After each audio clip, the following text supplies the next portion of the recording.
मान्यवर मान्यवर सावधानी ही साधना है। आए तने अभी कल बोल उठाओ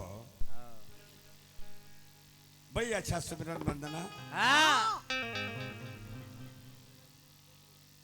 बबुआ अरुणल बेला सुनौले कभी कभी महारथी भी उलझन में पड़ जाते हैं कभी कभी चैनल वाला लोग हमारा बारे में उल्टा सीधा लिख के ना छोड़ने जिंदगी में ना उल्टा सीधा पढ़ले बनी ना पढ़े के प्रयास करे ले ना बोले के सिखले बनी ना बोलल केहू के बर्दाश्त करे ले निमन बात लिख के भेजला काम बा का जी हमने के श्राद्ध कर्म में आइल बनी जा श्राद्ध किसे कहते हैं किसे श्राद्धा के सहित जो किया जाता है उसे श्राद्ध गोस्वामी जी चौपाई लिखा था नहीं बलि विक्रम बेनु ददीच गयो के घुमावा देता हो कौन घुमावता है कुलरवा होने पर करो बबुआ होने पर करो नचनी है तो जा सोनिया बैठ से सा ओजे जाके कुर्सी पर बैठा सा बलि विक्रम बेनु ददीच गयो गयो पारथ जिन महाभारत ठाना गयो दुर्योधन जंग जुरे यही 64 कोटि में छत्र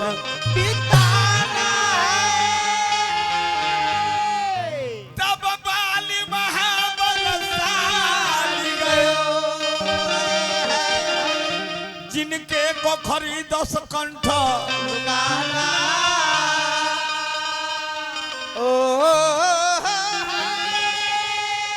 हे धरा के प्रमाणी यही तुलसी जो फरासो धरा जो बरासो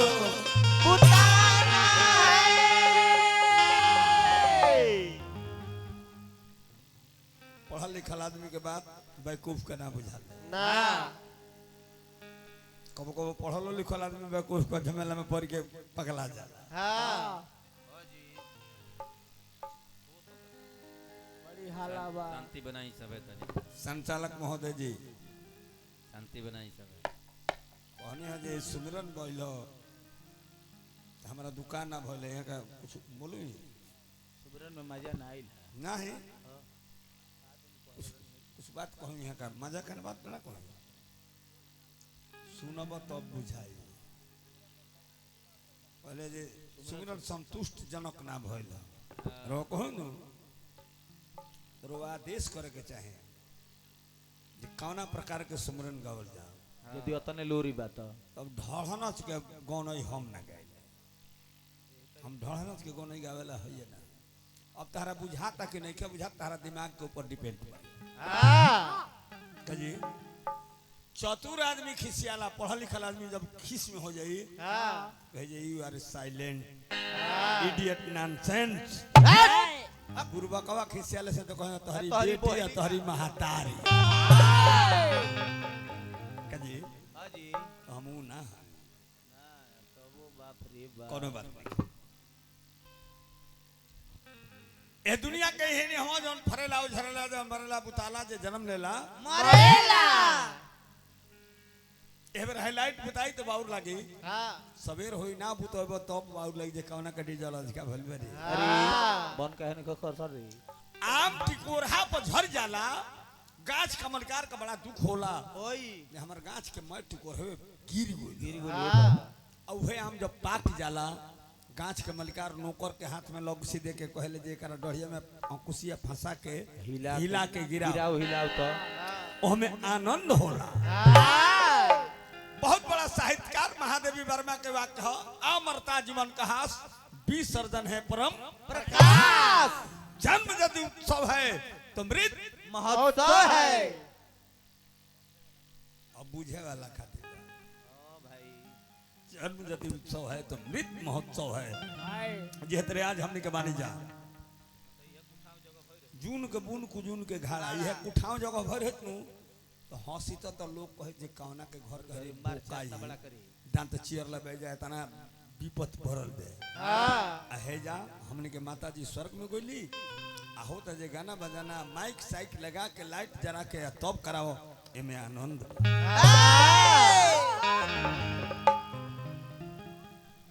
हार फरला से धरला औरी परलऊ बुताला धर्मशाला दुनिया। अरे जिया जिया बछरू अरे हम दांत में नहीं खिरे मिल गोल बनी तब कोठी धर नहीं और दूध दांत के बछर लोग के दौड़ा दे तो गाज फेंक दिलो घर चैत के बिटोर लहू बनी जा ढेर बन जौन बने लगबा तो बिगाड़ दे। फरला से झरला औरी आ परलऊ बुताला धर्मशाला दुनिया। धनंजय एगो जावे न रे एगो जाला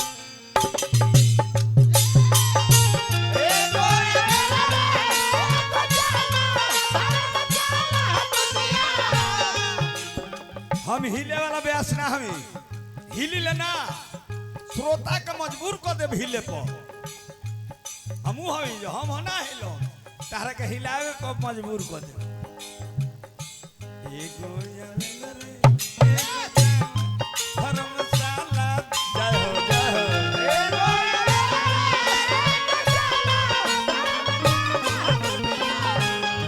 अब जो चाहे वही तो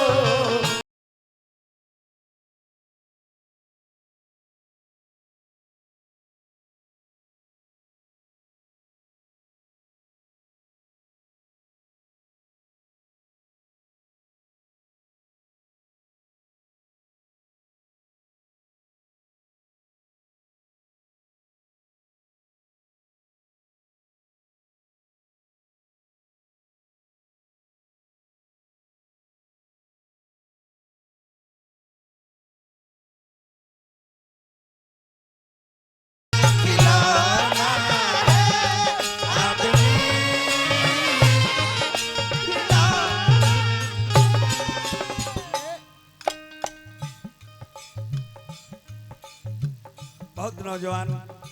उम्र के सर्विसमैन बनी हमरा के पुरस्कार देनी नहीं देखो हे बबुआ हमारा ले बड़ भीख मांगा केहू ना हो हम बड़का भीख मांगा है तने वीआईपी भीख मांगा है वीआईपी भी की मांगा हो स्कॉर्पियो से चले नहीं हाँ राम रस ज्ञानी करोड़ ऐसन दानी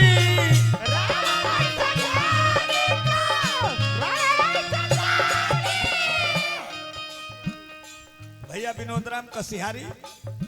पुरस्कार देनी हार्दिक अभिनंदन। रावण ज्ञानी करोड़ ऐसन दानी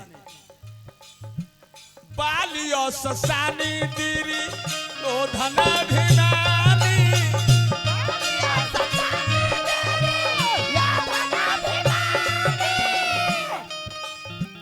ओहु लोग के निशानी नहीं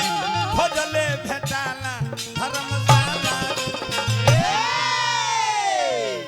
गीता के उपदेश में भगवान कृष्ण अर्जुन से समझाओ था नहीं अर्जुन क्या लेकर के आए थे जो तुम्हारा खो चुका है जिसके लिए तू रो रहा है। हाँ जी। आज जो तुम्हारा है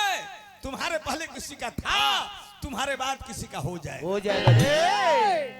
खाता पसा खाली नाम चेंज हो जाए यही पर अभिमान कैले बड़ा जे राजा धीराज में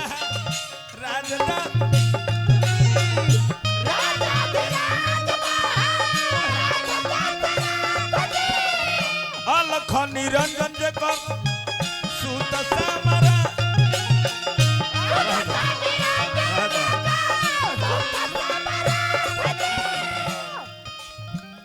टेंट हाउस के मालिक मुन्ना बाबू पुरस्कार दिले हार्दिक अभिनंदन बा शुभकामना बा काल के वो लार नहीं काल के वो लार नहीं उनको ले सहाला धर्मशाला दुनिया हमने के साधारण मानव बन जा मुन जीन होता तो चिंता में रोवे लगतन जा डूबे लगतन जा मुन्ना बाबू हाँ दुनिया के मालिक श्री हरि विष्णु हाँ जी राजा दशरथ के बेटा बन के जकरा गना में खेलले हाँ। जकरा गोदी में पलैले पोसैले आ ओहू राजा दशरथ के मुंह के पड़ल तो हम तू कौना खेत के मुरई हम जाए हाँ ए जा इहे एगो सत्य बा जे जन्म लिए हैं तो मरना निश्चित अब समय बेसमय के सीबी ददी चियौरी राजा हरिश्चंद्र जी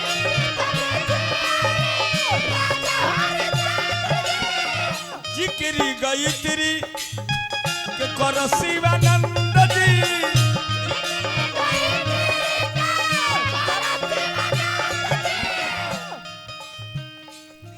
हम गायक नहीं हैं भैया कहीं से हम गायक नहीं हैं हम गाने वाले नहीं हैं हम गायक हैं नहीं हम फिल्मी दुनिया के राजकुमार हैं डायरेक्टर का लिखा हुआ वाक्य हम नहीं बोलते हैं हम समय के अनुसार अपनी वाणी को बोल दिया करते हैं और डायरेक्टर का लिखल हम ना बोलेंगे हो जाए कब हो जाए कब हो जाए निमन बाबू दोनों एके निमन बाबू दोनों एके चलन ले चलाला धर्मशाला बाबा जयराम एगो आवेल रे एगो जान